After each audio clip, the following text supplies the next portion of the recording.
Maliit pa lang yan, ay alaga na namin yan. At sana'y umawa pa ang iyong pagsasama. Till death.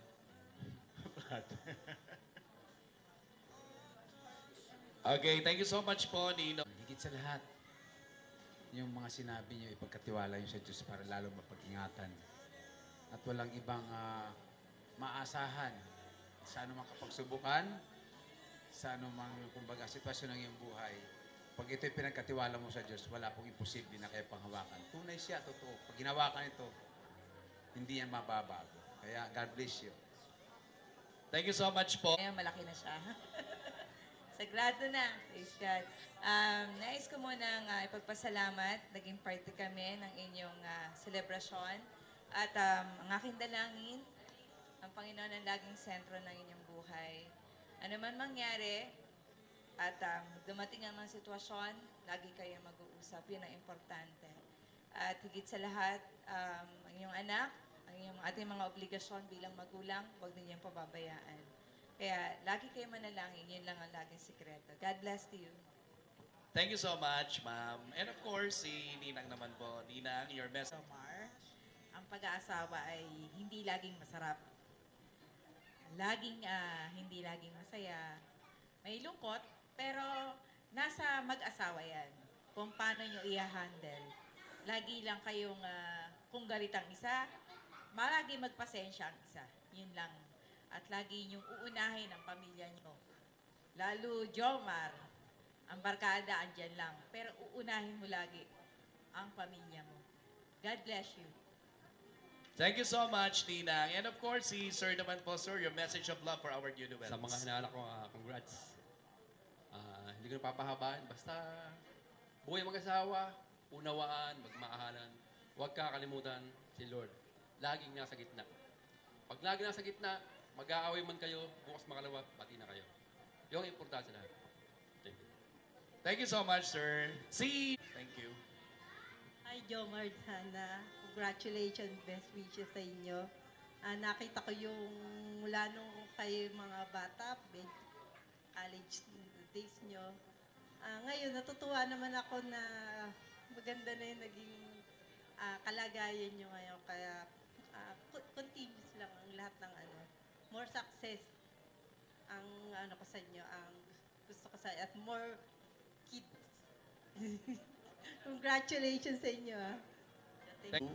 Ninang, ang mensahe mo po para sa ating bagong kasal, Jomar and Hannah? Sa akin naman, mga inaanak ko, sana maging masaya kayong dalawa at huwag kayong mag-aaway. Kung ano man ang problema ninyo, pag-usapan ninyo at ayun lang masasabi ko sa inyo. Salamat. Maraming salamat po, Ninang, for that message. So, communication daw. At syempre, ang last but not the least, ang nanalo sa ating Sinulit at Karayom Contest, ang ating mga boss. Best wishes and always remember lang na always put God in the center of your relationship. Yun lang. Marami akong kailangan sabihin. Well, just ano lang naman po. Info trivia. Well, I met Jomar when you applied at Mitsubishi. You were 20? Tama? 21. First job mo. That's his first job. Now, when I interviewed Jomar, sa dami ng mga tinanong ko, yung talaga nag-matter sa akin, nag-mark sa akin was, he wanted to take the job because he wanted to support his family, especially tita, the mom. And sobrang, kumbaga sa very young age, ganun na yung nakita ko sa kanya. Now, nakita ko sa kanya yung ganong tao na personality, very kind, family-centered. Then came Hannah. Eto na. They're under my department. When I heard about them, I had, of course, pwede ba naman pigilan? Siyempre hindi. May mga paalam na silang magli-leave. So, sa department ko, laging pag anniversary, birthday, ng isa sa kanila, dalawa absent. So, I really have to, alam mo yun, tatanggapin mo. Because of course, I wanted to support kahit sa iba hindi pwede. Konsentidor ako, alam nyo yan. Anyway, because I wanted to support them, because I saw the good in both of them. Si Hannah, she is one of the sweetest people I've known. They actually deserve each other because Jomar may naive. Si Hannah medyo mas parang siya yung maglilid kay Jomar.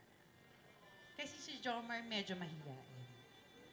But I almost cried when Jomar resigned. You know that. Because he wanted to take to another job. But I myself, I have plans for him. Because he's really good guy. I can attest to that. To a point, pingilan ko siya. For the second time, ayaw na talagang papigil. Pero alam nyo, I'm more than happy. They ended up together. They have a son, got married. And I'm seeing yung mga bata pa under me. Sobrang happy ko because you're creating a life together. Yung parang in-invite nyo yung anong family meron nyo. Pagmamahal nyo sa family nyo together. Ngayon nagbubuo kayo and I'm more than happy about it. Hannah, you've been a very sweet person. You talk about a lot about your mom, your ate. Kilala na kita ate. And most especially si Lola. That's why hinanap ko si Lola. And yun yung sinasabi ko lang na together, eto na kayo, may family na kayo. Siyempre, moving forward, may family, but yung roots nyo. Huwag kakalimutan kasi doon kayo humugot ng kung ano kayo ngayon. So, another level lang yung buhay. So, yun lang. I can only wish the best. And I can attest to Jomar being a very good provider. Alam mo naman yun, Hannah. And again, congratulations. Sorry po kasi napahaba lang speech ko kasi talagang deserve nitong dalawang to na malaman nilang lahat na nawalan ako ng dalawang staff dahil sa inyo. Dahil big shoe to fill tong dalawang to. Alam ng mga ibang taga Mitsubishi dito yan, di ba? Anyway, congratulations again. And looking forward na mas maraming celebrations pa rin for more success. Thank you so much po, Nina. Well said. Okay, and of course, before I forget, meron pa palang isa, no? Last but not the least, Ninang Nora. Ninang Nora, please have your message of love para sa ating newlyweds. Nina? Akala ko hindi na ako. Hannah and Jomar. So, etong dalawang to, what you see is what you get. So, sa itsura pa lang mababait na. Kasi napalaki sila ng mabubuting pamilya. So, ang wish ko sa inyo, ayan, di ba? Medyo matagal na kayong magkasama. So, mas lalong tumagal yung pagsasama. Yung nga yung till death, do your part. Yung yun na yun.